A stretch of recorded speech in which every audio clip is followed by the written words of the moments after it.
pemahamannya terhadap agama hanya berdasarkan asumsi, berdasarkan perkiraan-perkiraan, berdasarkan zan, ataupun dongeng-dongeng, cerita-cerita yang sangat jauh dari ajaran agama kita sendiri. Yang dinyatakan halal oleh Allah, halal. Yang dinyatakan haram oleh Allah, haram. Yang mengikuti sunnah-sunnah Rasulullah Sallallahu Alaihi Wasallam. Bukan mengemukakan egonya, bukan mengemukakan keinginan untuk mengikat orang untuk selalu menjadi kelompoknya, menjadi jamaahnya. Maksudnya tidak lagi mau diluruskan akidahnya. Mereka nggak mau begitu. Mereka mau dengan pendapatnya sendiri, dengan asumsinya sendiri. Karena saya yang mengalami, saya yang menjalani, saya yang merasakan. Saya tidak butuh petunjuk-petunjuk ini dan itu. Sehingga mereka disibukkan dengan kesibukan duniawi.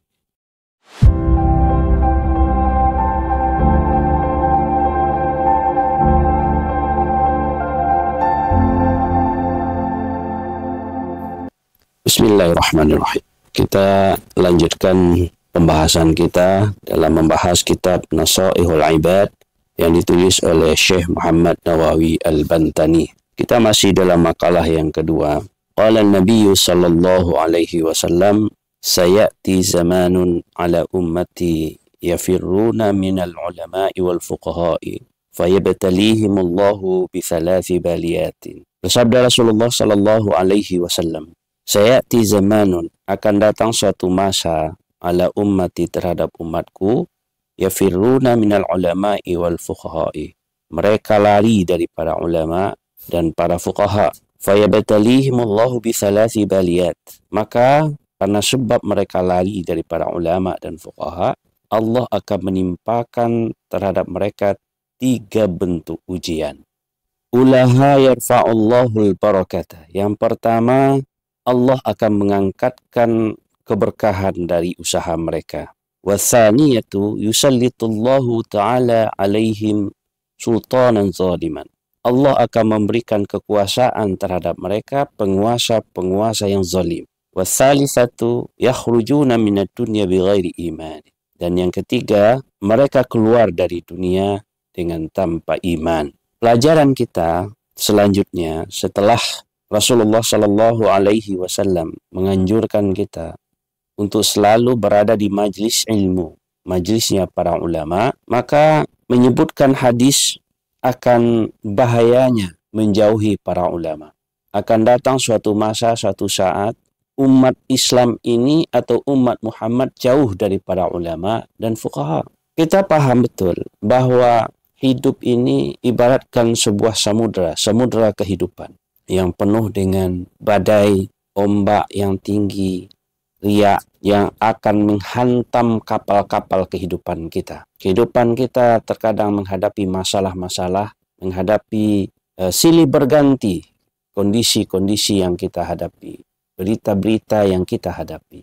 Itulah sebabnya kita membutuhkan pegangan dalam hidup. Allah menurunkan Rasul, membawa kitab untuk menunjuki manusia, hudal linnas, petunjuk untuk manusia, agar kehidupan yang penuh dengan tantangan ini, penuh dengan ombak badai ini, bisa kita jalani dengan baik. Kehidupan dunia ini, apapun kondisi kita, boleh jadi saat kita senang, saat kita mendapatkan nikmat yang banyak, membuat kita tidak terlena, sehingga tidak lupa daratan menjadi congkak, angkuh, sombong, dan serakah. Ataupun sebaliknya, kita ditimpa oleh masalah, musibah, berbagai hal yang membuat kita stres, membuat kita tertekan, membuat kita bersedih, menangis, menjerit. Tetapi bagaimana caranya kesedihan-kesedihan itu tidak membuat kita kufur, tidak membuat kita putus asa, tidak membuat kita putus harapan terhadap rahmat dari Allah Subhanahu wa Ta'ala. Karena itu kita membutuhkan petunjuk-petunjuk dalam hidup ini. Kita membutuhkan pendamping untuk memberikan solusi-solusi yang terbaik dalam semua permasalahan kehidupan kita. Maka agama kita mengajarkan untuk kita selalu bersama ulama yang akan membimbing dan menuntun kita untuk menghadapi berbagai masalah-masalah dalam kehidupan kita. Tempat kita mengadu, tempat kita bertanya, tempat kita menyampaikan berbagai masalah yang akan kita hadapi. Untuk bertanya, memilih kehidupan mana yang harus kita jalani. Sehingga kita berjalan dalam kehidupan ini tidak meraba-raba dan berdasarkan asumsi-asumsi belaka. Kita banyakkan paham dengan agama, tapi pemahaman agama hanya berdasarkan asumsi kebanyakan manusia. Seperti yang digambarkan oleh Allah Subhanahu wa taala, wa minhum ummiyuna la ya'lamuna al-kitab illa amaniya wa inhum illa yazunnun. Di antara mereka adalah orang-orang yang ummi terhadap kitab. Kitab Al-Quranul Karim, Ad-Dinul Islam, yang mestinya menjadi petunjuk mereka dalam hidup. Tapi mereka tidak mengilmuinya, karena mereka tidak sungguh-sungguh di dalam mempelajarinya. Sehingga apa yang terjadi? Yang terjadi adalah pemahamannya terhadap agama hanya berdasarkan asumsi, berdasarkan perkiraan-perkiraan, berdasarkan zan, ataupun dongeng-dongeng, cerita-cerita yang sangat jauh dari ajaran agama kita sendiri. Untuk itulah, kita perlu berada di dekat ulama. Kita perlu berada di majlis-majlis ilmu. Untuk kita dapat selalu dibimbing dan diarahkan bagaimana kehidupan ini dapat kita jalani dengan baik. Tentu saja, ulama yang kita ikuti adalah ulama yang lurus.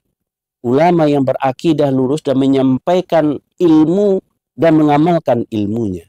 Bukan karena para ulama ini hidupnya itu menggantikan perjuangan Nabi Shallallahu Alaihi Wasallam. Al-ulama warathatul anbiya. Ulama adalah pewarisnya para nabi. Mereka adalah para mujahid-mujahid Allah. Orang yang sungguh-sungguh memperjuangkan li'ila'i kalimatillah. Bagaimana manusia ini dapat hidup di bawah aturan Allah Subhanahu wa taala. Bukan orang yang berjuang untuk dirinya atau untuk kelompoknya, untuk menipu umat, bukan. Sehingganya Allah Subhanahu wa taala di dalam surah Ali Imran ayat 79, Allah menyatakan, "Maka li basyarin ayyatiyahullahul kitaba wal hukma wan nubuwah." Tidak pantas bagi seorang manusia yang diberikan amanah oleh Allah kitab dan hikmah dan nubuwah. Tidak semua orang diberikan oleh Allah pemahaman yang baik terhadap Al-Quran dan Sunnah. Tidak semua orang diberikan kesempatan oleh Allah untuk benar-benar dapat mempelajari dan memahami hadis-hadisnya Rasulullah Sallallahu Alaihi Wasallam. Dan tidak semua orang dapat membaca kitab-kitab Allah yang menjelaskan tentang bagaimana rahasia-rahasia kehidupan ini. Oleh karena itu tidak semua orang diberikan tugas kenabian untuk melaksanakan, mendakwahkan Islam ini, menyampaikan ayat-ayat Allah ini. Maka tidak pantas terhadap orang-orang yang Allah telah berikan kesempatan mereka untuk memahami kitab Allah, yang Allah berikan kesempatan mereka untuk memahami hadis-hadisnya Rasulullah, dan diembankan ke pundaknya, dipercaya oleh umat bahwa mereka adalah penjaga umat, meneruskan tugas-tugas kenabian. Thumma yaqulu linnas kunu ibadan li min dunillah. Kemudian berkata kepada manusia, hendaklah kalian menyembahku, bukan mengajak orang untuk menyembah kepada Allah, tapi menyembahku dan selain Allah Subhanahu wa taala.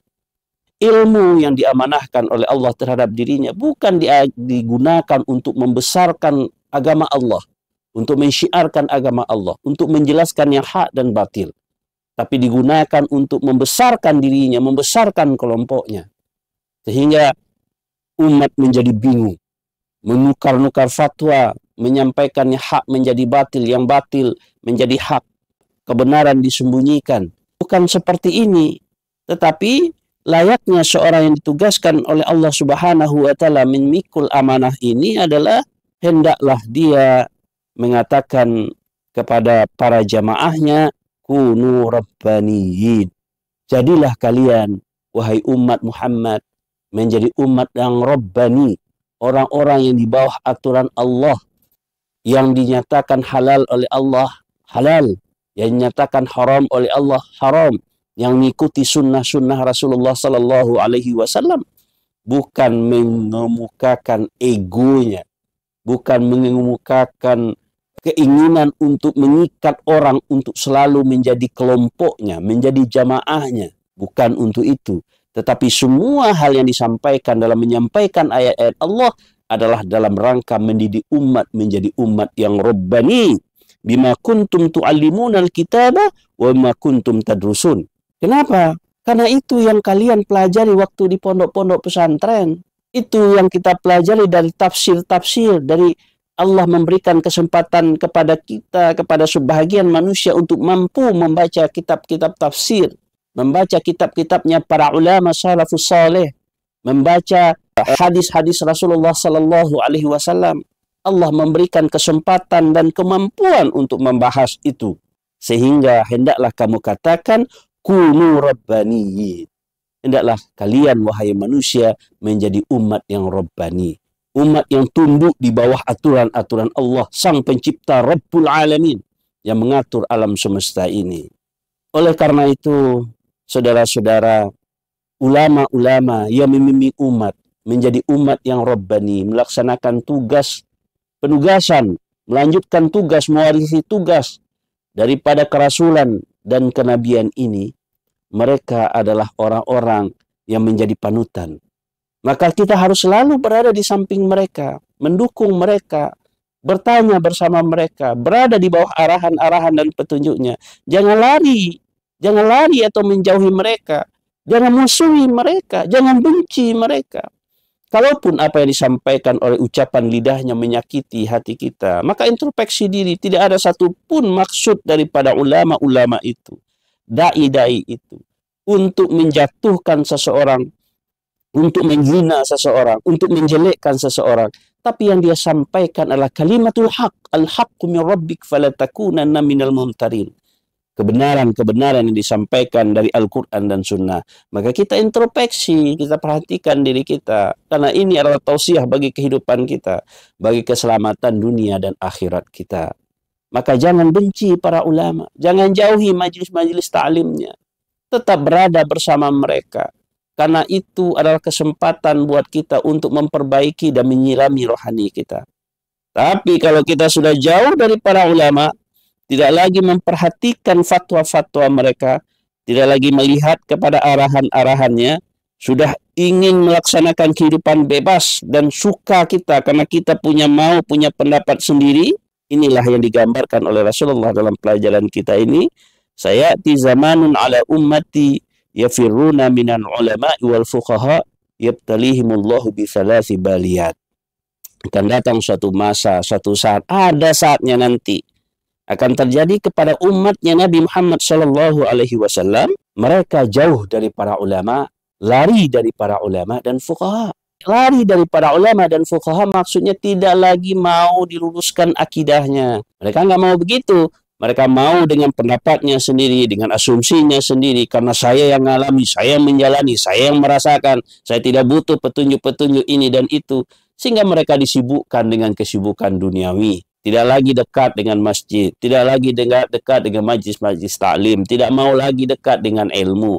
Mereka semua sibuk dengan kehidupan dunianya sendiri. Maka Allah akan menimpakan terhadap mereka 3 persoalan. Akan terjadi 3 ujian berat yang ditimpakan kepada mereka yang jauh dari para ulama dan fuqaha, yang tidak lagi mengindahkan arahan-arahan dan tuntunan para ulama. Ulaha yarfa'ullahul barakah min kasbihim. Yang pertama, Allah mengangkatkan barakah dari usaha mereka. Karena kehidupan mereka yang jauh dari ulama dan fuqaha sudah fokus dalam masalah keduniaan, kehidupan yang sementara. Maka yang ada dalam dirinya bangun di pagi hari adalah memikirkan bagaimana apa yang saya dapatkan untuk makan hari ini. Apa yang harus saya lakukan untuk bisa mendapatkan kehidupan untuk anak dan istri saya hari ini. Pergi pagi, pulang petang, mungkin sore hari, bahkan larut malam. Malam dia berpikir bagaimana besok untuk melakukan apa dan bagaimana.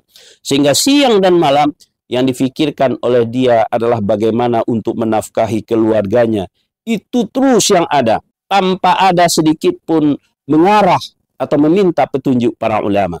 Atau mendapatkan suntikan-suntikan rohani. Maka pelan-pelan, berlahan-lahan, dan pasti keberkahan di dalam hidup mereka akan tercabut. Kalau dulu mungkin orang di desa-desa, di kampung-kampung hanya mempunyai 1 petak sawah, kemudian mereka bertani, berkebun, ada yang beternak, mampu menghidupi anak-anaknya, sehingga anak-anaknya bisa sekolah, bisa menjadi dokter, bisa menjadi insinyur, bisa menjadi mengkuliahkan mereka di berbagai tempat dan perguruan tinggi.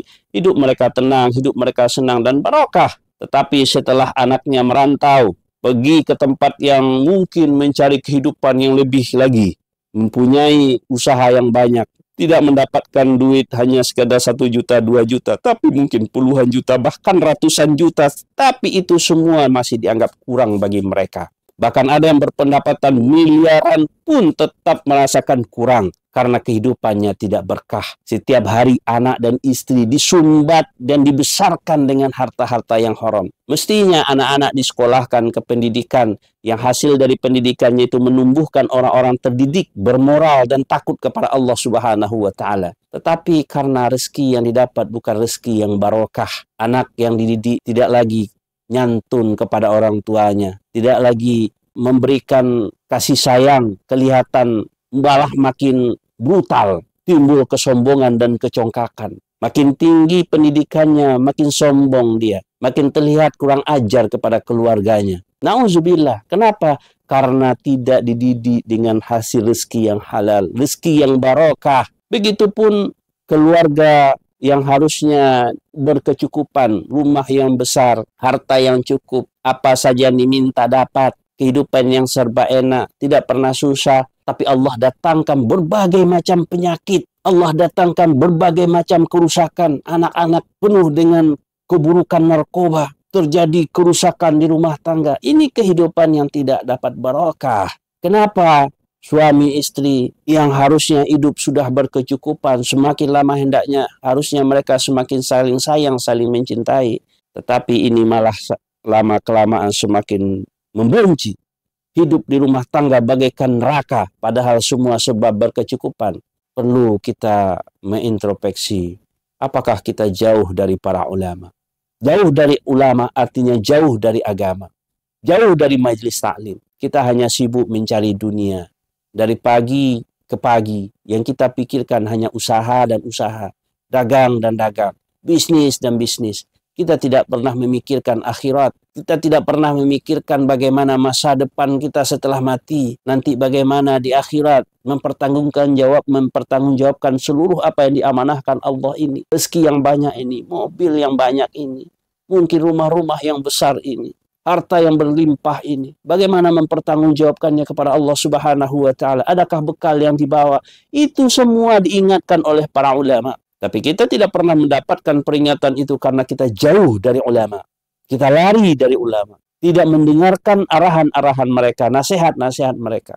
Maka orang-orang yang bagaimanapun banyaknya rezekinya, bagaimanapun sukses usahanya, bagaimanapun hebat gelarnya, kalau dia jauh dari ulama, jauh dari majlis-majlis ilmu, tidak akan mendapatkan arahan, tidak pernah mendapatkan arahan dan nasihat, maka percayalah, kebahagiaan tidak akan pernah didapat. Ketenangan tidak akan pernah didapat. Bahwa kesuksesan itu bukan kesuksesan dunia, tapi kesuksesan akhirat. Sebenarnya mereka telah gagal dalam mendidik dirinya, menjadikan orang-orang sukses.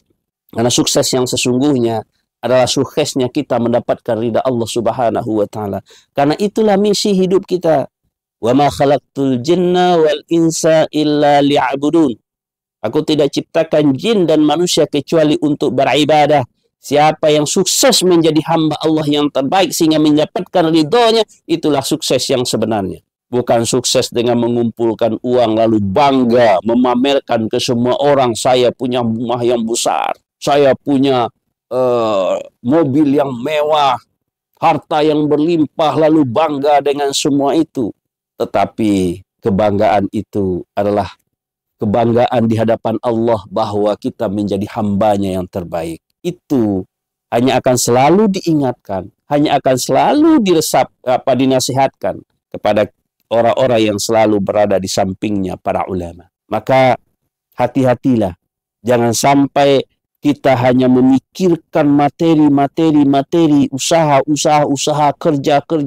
Kerja itu penting, usaha itu penting sebagai tanggung jawab kita untuk menafkahi kehidupan keluarga kita. Tetapi tentu ada yang lebih penting di atas itu. Walal akhiratu khairul laka minal ula. Kehidupan akhirat yang lebih utama. Kita tidak boleh melupakan kehidupan dunia, tetapi jangan lupakan kehidupan akhirat. Nasibmu bagaimana? Dunia penuh bimbingan, perlu tuntunan. Akhirat perlu bimbingan, perlu tuntunan. Dan itu hanya akan kita dapat berada selalu di samping para ulama. Kalau sudah jauh daripada ulama, jauh daripada fuqaha, maka pikiran kita materialistis. Kita menjadi orang-orang yang selalu memikirkan tentang masalah ekonomi, hanya memikirkan masalah dunia-dunia sehingga menjadi hubbud dunia. Takut nanti kita kehilangan semuanya sehingga menjadi serakah. Maka tidak heran orang yang sudah berpenghasilan banyak tapi masih tetap juga maruk, serakah, bakhil. Padahal untuk dirinya kelihatannya sudah sangat cukup. Waktu seseorang mendapatkan gaji mungkin hanya dulu 2 juta sudah merasa tenang. Gaji 3 juta sudah merasa tenang. 5 juta sudah merasa tenang. Tapi di saat sudah memiliki pendapatan 50 juta, 100 juta, bahkan mendapatkan 500 juta setiap bulannya. Bahkan ada yang berpendapatan banyak sekali tidak terhitung, ya, miliaran. Tapi mereka tidak merasa cukup. Selalu tidak bisa tidur, tidak enak makan, ya, keluarganya tidak tenang. Kenapa? Perlu periksa. Mungkin ini adalah ujian Allah karena kita jauh dari para ulama. Maka carilah ulama-ulama al-amilin. Dekatilah ulama-ulama amilin, dekatilah majlis-majlis ilmu mereka sehingga hidup kita penuh keberkahan, usaha kita diberkahi, anak istri kita mendapatkan kebahagiaan, suami kita mendapatkan ketenangan, anak-anak kita cita-citanya dan kelihatan barakah dalam hidupnya. Maka kesuksesan itu bagaimana kita menjaga kehidupan kita ini penuh berkah, hidup yang tenang, bermanfaat bagi orang lain. Bukan hanya sekedar menumpuk-numpuk harta, memperkaya diri, tetapi kekayaan yang kita miliki itu tidak ada manfaat dari orang-orang di sekitar kita. Orang yang berpenghasilan mungkin tidak besar di dalam satu keluarga, tetapi bisa membantu ibunya, bisa membantu adiknya, bisa membantu kakaknya, bisa membantu karib kerabatnya, bahkan bisa membantu tetangga-tetangganya. Padahal penghasilannya tidak seberapa. Ada orang yang berpenghasilan jutaan, mungkin bahkan miliaran. Jangankan untuk membantu tetangganya, membantu fakir miskin, membantu karib kerabatnya sendiri tidak mampu. Bahkan dirinya sendiri tidak terbantu oleh harta yang dia dapatkan itu. Kenapa? Karena usahanya tidak berkah, dagangan tidak berkah, ya. Kenapa itu? Karena jauh dari para ulama, jauh dari majlis-majlis ilmu. Maka perhatikanlah hal ini agar kehidupan kita dapat mengarah kepada kehidupan yang lebih baik. Tidak sampai di situ. Wasani atau yang kedua, yusallitullahu ta'ala alaihim sultanan zaliman. Yang kedua, terhadap umat yang menjauhi para ulama dan fuqaha ini, Allah kuasakan terhadap mereka penguasa-penguasa yang zalim, yang mestinya mengayomi mereka, mensejahterakan mereka, memakmurkan mereka, menghukum mereka dengan adil, ini malah menyengsarakan kehidupan mereka, memiskinkan mereka. Na'udzubillah. Perlu umat ini mengintrospeksi diri. Apalagi di Indonesia ini. Indonesia yang negara yang sangat kaya, bangsa yang sangat kaya. Ada kekayaan lautan yang luas, kekayaan sumber alam, ada minyaknya, ada emas, ada timah, segala macam kekayaan alam. Kekayaan alam ini yang seharusnya bisa memakmurkan, mensejahterakan, membuat harkat umat Islam bangsa Indonesia menjadi meningkat. Tetapi kekayaan itu hanya dikuasai oleh segelintir orang. Kenapa? Karena belum mendapatkan penguasa-penguasa yang adil. Penguasa yang hanya mementingkan diri sendiri. Itu kenapa? Karena umatnya jauh dari para ulama. Tidak mendengarkan ulama. Umatnya sudah hidup materialis. Dalam memilih pemimpin bisa dibeli. Suara bisa dibeli 500.000. Bahkan 100.000. Hanya memikirkan bagaimana dapurnya berasap hari itu, tidak memikirkan ke depan bagaimana pemimpin yang layak untuk memimpin mereka, sehingga dibuatkan aturan, sehingga dibuatkan undang-undang yang bukan untuk memakmurkan rakyatnya, tapi malah menyengsarakan. Ya, intinya dekati ulama, jangan tinggalkan ulama, apalagi musuhi ulama, benci ulama karena menyampaikan kebenaran-kebenaran. Apalagi negara demokrasi itu kekuasaan di tangan rakyat, maka jangan jual kekuasaan hanya 100.000, 200.000, 500.000. Ditipu oleh orang-orang yang kaya yang ingin berkuasa. Setelah itu mereka keruk kekayaan negara, kekayaan dengan miliaran-miliaran korupsi, sehingga rakyatnya tetap miskin. Maka orientasi umat tidaklah keadilan. Orientasinya bukanlah keselamatan ukhrawi, tapi bagaimana hidup yang sebentar, pragmatis. Maka mereka mudah dinakbobokkan dengan berbagai politik-politik murahan, dengan money politik. Ya, ulama yang ada bukanlah ulama rabbani, yang kunu rabbaniin, yang mengajarkan kepada umatnya, jadilah kalian orang-orang yang menjalankan Quran dan hadis. Tetapi mereka sudah juga mengakalin, ikut-ikutan mengakalin umatnya. Kunu ibadan min dunillah, membesarkan kelompok, membesarkan partai, bukan membesarkan syariat Allah Azza wa Jal, menegakkan hukum-hukum Allah, tapi malah memperjuangkan hasil perut keluarga mereka masing-masing. Maka jauhnya dari para ulama yang lurus, meninggalkan ilmu yang dipelajari, meninggalkan kitab-kitab yang sudah ditelaah di pondok-pondok pesantren dulu. Sekarang kita akan merasakan akibatnya. Datang cobaan Allah, dikuasai oleh penguasa-penguasa yang zalim. Mulai dari bawah, mulai dari semua unsur-unsurnya, membuat undang-undang yang sesuka hati mereka, tidak lagi memakmurkan, ditegakkan dengan adil. Maka kembalilah kepada para ulama. Adalah di majlis-majlis taklim mereka, adalah bersama-sama para ulama, sehingga kehidupan tidak akan mendapatkan pemimpin-pemimpin yang baik, yang mencintai rakyatnya, mencintai Allah dan mencintai umatnya.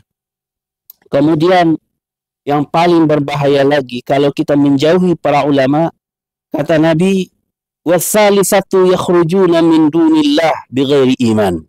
Mereka keluar dari dunia dengan tanpa iman. Karena kehidupan sudah jauh dari para ulama, hidup sudah materialis, kehidupan hanya mengejar hedonis, kesenangan-kesenangan sementara, maka ukurannya tidak lagi Quran dan Sunnah, ukurannya adalah nafsu, kesenangan, hukumannya adalah pikiran dan pendapat, maka lama-kelamaan dia lupa akan tujuan hidupnya. Sudah dipisahkan antara kepentingan dunia dengan kepentingan akhirat, maka tanpa sadar umat Islam sudah menjadi umat yang liberal. Tanpa sadar umat Islam sudah menjadi umat yang sekuler. Tanpa sadar umat Islam sudah menjadi umat yang hedonis, yang takut mati, yang mencintai dunia, yang lama-lama tidak lagi berpihak kepada keimanan yang dia yakini dan dia pelajari. Maka kita berlindung kepada Allah dari hal-hal yang seperti ini. Peganglah nasihat ini sehingga kehidupan kita akan arah lebih baik.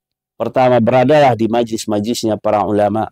Pegang arahan-arahan mereka, pegang petunjuk-petunjuk mereka. Tapi ulama yang Rabbaniyin, yang mengatakan kepada jamaahnya, kepada umatnya, jadilah kalian orang-orang yang berada di bawah aturan-aturan Allah. Bukan ulama yang mengatakan kunu ibadan li min dunillah, yang mengarahkan orang beribadah selain dari kepada Allah Subhanahu wa taala.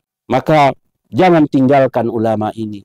Ikuti arahannya. Bersama mereka kita berjuang, bersama mereka kita berdampingan, bersama mereka kita mendapatkan kehidupan-kehidupan yang barokah. Usaha-usaha apapun yang kita lakukan, masalah-masalah apapun yang kita lakukan, bertanya dan merujuklah kepada para ulama. Jangan tinggalkan mereka yang akhirnya kalau mendapatkan masalah, cari di tempat-tempat lain. Ya, cari di petunjuk-petunjuk yang tidak hanya berdasarkan asumsi dan perkiraan-perkiraan saja. Maka kiblatnya sudah berubah, tidak lagi merujuk kepada kiblatnya Rabbul Alamin yang maha mengatur dan menciptakan alam, jadi sudah merujuk kepada manusia yang sok tahu, sok pintar, sok mengerti, sehingga semuanya menjadi kacau balau. Al-haqqu min rabbik fala takunanna minal mumtarin.